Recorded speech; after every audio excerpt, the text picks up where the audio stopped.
My parents kicked me out at 17 to make room for my brother and his girlfriend. I moved in with my aunt, who fought for me. That was 4 months ago. Today, they're begging me to come back after he moved out. 4 months ago, if someone had told me I'd be sitting in my aunt's kitchen at 6 a.m. stress-eating Lucky Charms while texting my guidance counselor about graduation requirements, I would have laughed. But here I am, living my best life in ways I never expected, all thanks to my parents deciding their golden boy needed my bedroom more than I did. Let me back up and paint you the full picture, because this whole mess started way before the actual eviction notice came down. I'm 17, a senior at Roosevelt High, and up until February, I thought I had a pretty normal family setup. Mom works at the local Target, Dad's been at the Ford plant for like 15 years, and my brother Jake is 22 and supposedly figuring his life out. We lived in this decent 3-bedroom ranch house on Maple Street. Nothing fancy, but it was home, you know? Jake had been living in the basement since he graduated high school, which was fine because it was finished with its own entrance and everything. Dude had his own space, his Xbox setup, mini fridge full of Mountain Dew, the works. But apparently, that wasn't good enough once he started dating this girl, Ashley. Ashley's one of those girls who thinks she's hot stuff because she works at Sephora and drives a hand-me-down BMW her daddy bought her. She's got opinions about everything and zero filter when it comes to sharing them. The first time Jake brought her over for dinner, she literally wrinkled her nose at our house and asked if we'd ever considered getting an interior designer. Mom just laughed it off, but I could tell it stung. Things started getting weird around Christmas. Ashley would come over and make these comments about how cramped everything felt, how she couldn't believe Jake was still living in a basement like some kind of troll. She'd make jokes about it being so pathetic that a grown man couldn't even have a proper bedroom for his girlfriend to stay over in. Now, I'm not stupid. I could see where this was heading. But I figured Mom and Dad would shut it down because, hello, I'm still in high school and that's my room we're talking about.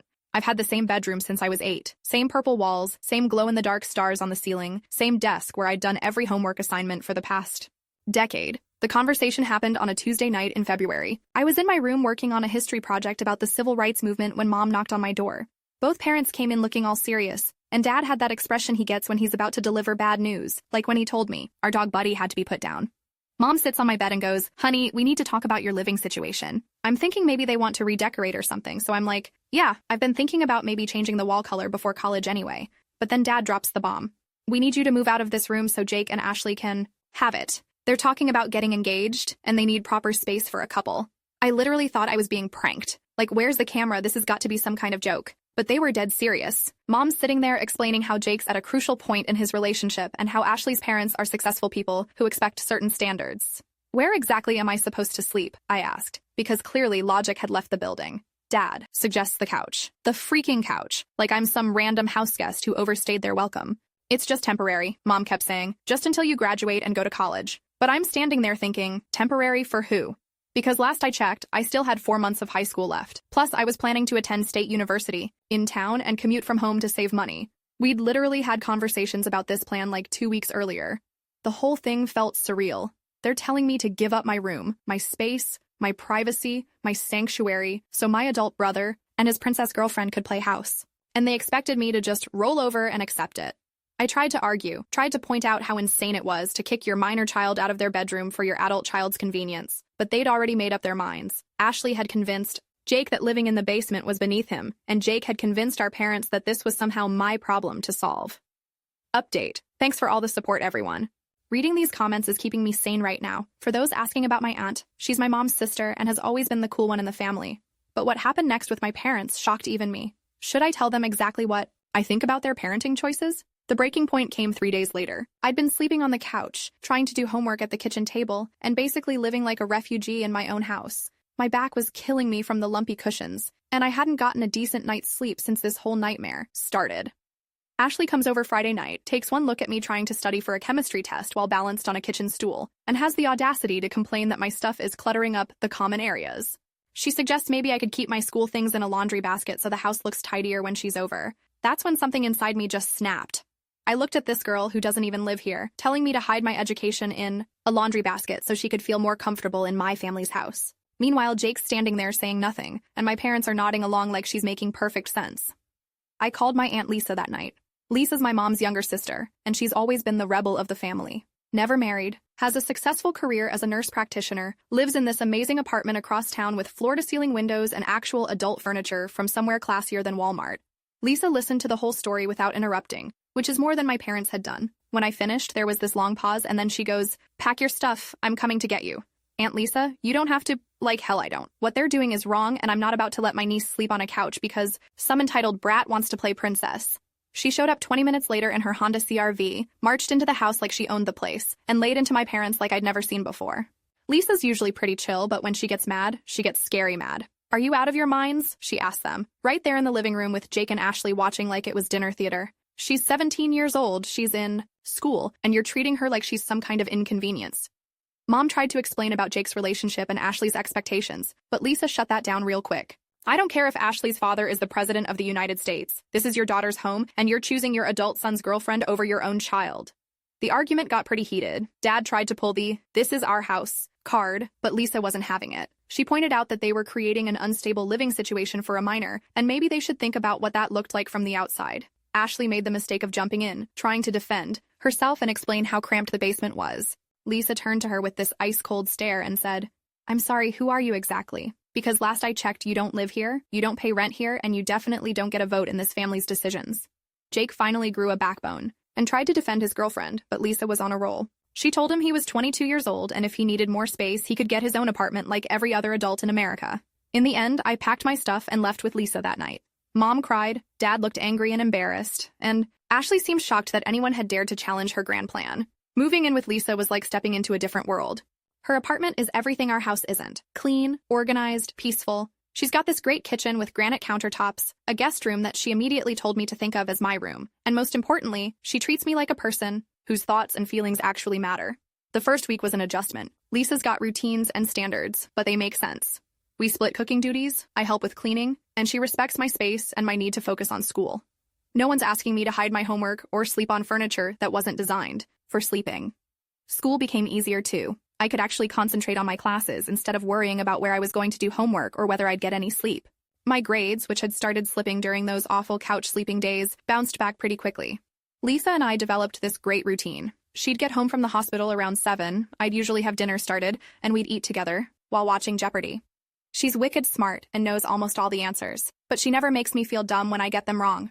It was like having a big sister instead of parents who seemed more concerned with their adult son's love life than their teenage daughter's well-being. Update. The responses about found family are making me emotional. You're all right. Sometimes the family that chooses you is better than the one you're born into. But wait until you hear what happened when Jake's situation fell apart. The irony is about to get real thick, and I'm not sure how to handle what my parents are asking of me now. About 6 weeks into living with Lisa, I started getting texts from Mom. Nothing direct at first, just random questions about how I was doing, if I needed anything, casual stuff. I kept my responses polite but brief. I wasn't trying to punish anyone, but I also wasn't ready to pretend everything was normal. Dad called once, which was weird because he's not really a phone conversation kind of guy. He asked about school and mentioned that my room, Jake and Ashley's room, was working out well for them. I could hear the awkwardness in his voice, like he was trying to convince himself as much as me that they'd made the right choice. Jake never reached out at all, which honestly didn't surprise me. We'd never been super close, and I figured he was probably relieved to have me out of the picture. Ashley had gotten what she wanted, so why would either of them think about how it affected me? Lisa encouraged me to maintain some contact with my parents, but she never pushed it. They made their choice, she'd say, but that doesn't mean you have to make it easy for them. Meanwhile, life with Lisa was honestly the best it had been in years. She helped me with my college applications, and when I got accepted to state, with a partial scholarship, she took me out to celebrate at this fancy steakhouse downtown. We talked about my future, my goals, what I wanted to study. For the first time in forever, I felt like an adult was actually investing in my success rather than just managing around it. Then, about 3 weeks ago, everything started falling apart for Jake and Ashley.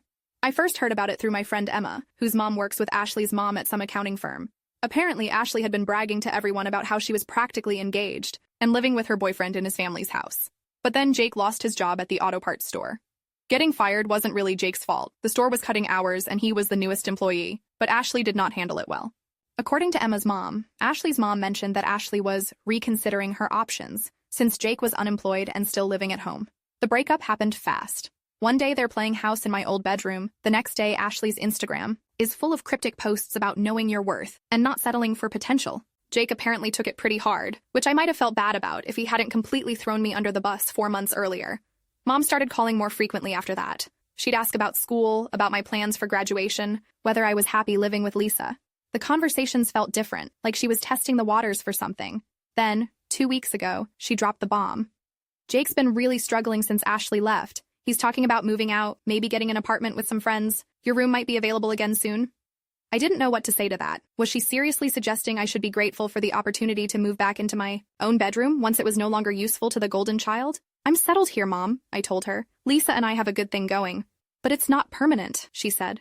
You need to think about your future, about family. The conversation left me feeling weird and angry. Like, where was this concern about family when they were kicking me out? Where was the worry about my future when they prioritized Ashley's comfort over my basic need for a bedroom? Lisa noticed I was upset and got the whole story out of me over a bowl of her amazing chicken noodle soup. She listened without judgment, then asked the question I'd been avoiding. What do you want to do? Update. Your comments about manipulation and guilt trips are spot on. What happened next proved you're all absolutely right about my parents' motivations. Jake officially moved out yesterday, and the phone calls from my parents have gotten desperate. The conversation we had this morning changed everything, and I think I finally know what I need to do. But first, let me tell you about the final straw that made my decision crystal clear. Jake moved out on a Saturday. I know this because Mom called me that evening, crying. He's gone, she said, like someone had died. He took all his stuff and moved in with those friends of his. The house feels so empty. I wanted to point out that the house had been exactly the same level of empty when I left, but I managed to keep my mouth shut. Your room is available now, she continued. You could come home. We miss you. There it was. Not, we're sorry we treated you badly, or we realized we made a mistake. Just, your room is available now. Like I was some kind of backup plan they could activate once their first choice didn't work out. I need to think about it, I told her, which was code for absolutely not, but I'm too polite to say that right now. The calls and texts intensified over the next few days. Dad even showed up at Lisa's apartment on Wednesday evening, looking uncomfortable and out of place in her modern lobby. Lisa answered the door and invited him in, offered him coffee, was completely civil. But I could tell she was on high alert, ready to shut down any nonsense that might come out of his mouth. Dad sat on Lisa's white couch looking like he'd rather be anywhere else, clutching a cup of coffee he wasn't drinking. We want you to come home, he said without any preamble. Why now? I asked. He gave me this look like the question didn't make sense. Because there's room for you now. There was room for me 4 months ago, too. I slept on the couch, remember? That's when he tried to make it sound like the whole thing had been some kind of misunderstanding. Like maybe I'd overreacted. Maybe they hadn't explained the situation clearly enough. Maybe we could all just move past it now that circumstances had changed. Jake needed space for his relationship, Dad said. We thought it would work out, but it didn't. Now we can go back to how things were. Lisa spoke up from the kitchen where she'd been pretending to clean while obviously listening to every word. Can you, though? Can you really go back? Dad looked confused, so Lisa came over and sat down across from him. 4 months ago, you chose your adult son's comfort over your minor daughter's basic needs. You made her homeless in her own home because his girlfriend didn't like the basement. Now that same son has moved out, and you want her back like she's some kind of furniture you put in storage. The room got really quiet. Dad's face was getting red, which is what happens when he knows he's wrong but doesn't want to admit it. We're her parents, he said finally. Yes, you are, Lisa agreed. So where was that parental instinct when she needed you most? I watched this exchange feeling weirdly detached, like I was watching a TV show about someone else's family drama. But then Dad turned to me with this desperate expression I'd never seen before. You belong with us, he said. We're your family. And that's when something clicked for me. Something I'd been thinking about for weeks but hadn't been able to put into words. You're right, I told him. You are my family, but family doesn't treat each other the way you treated me.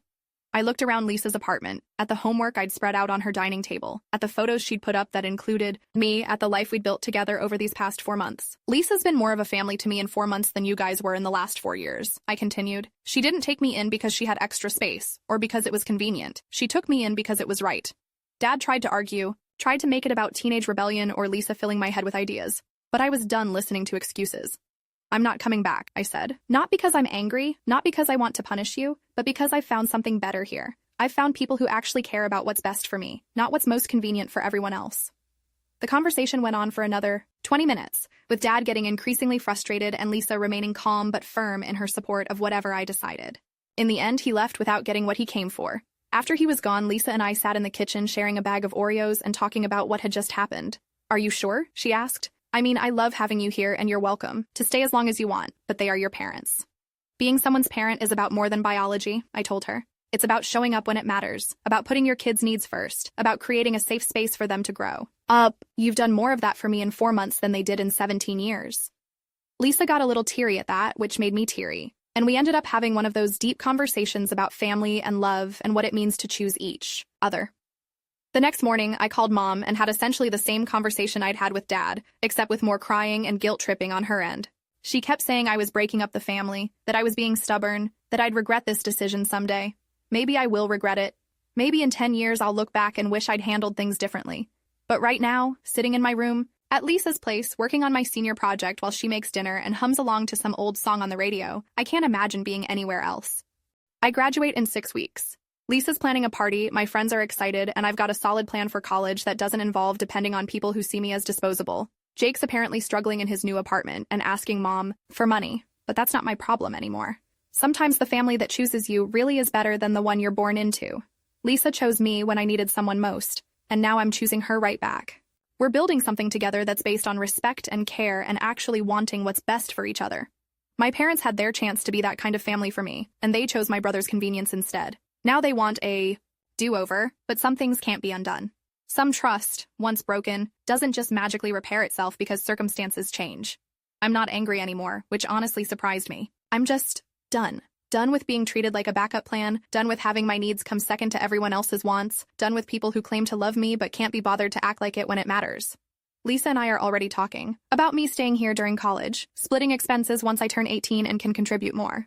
She's excited about helping me navigate the next phase of my life, and I'm excited about having someone in my corner who actually wants to see me succeed.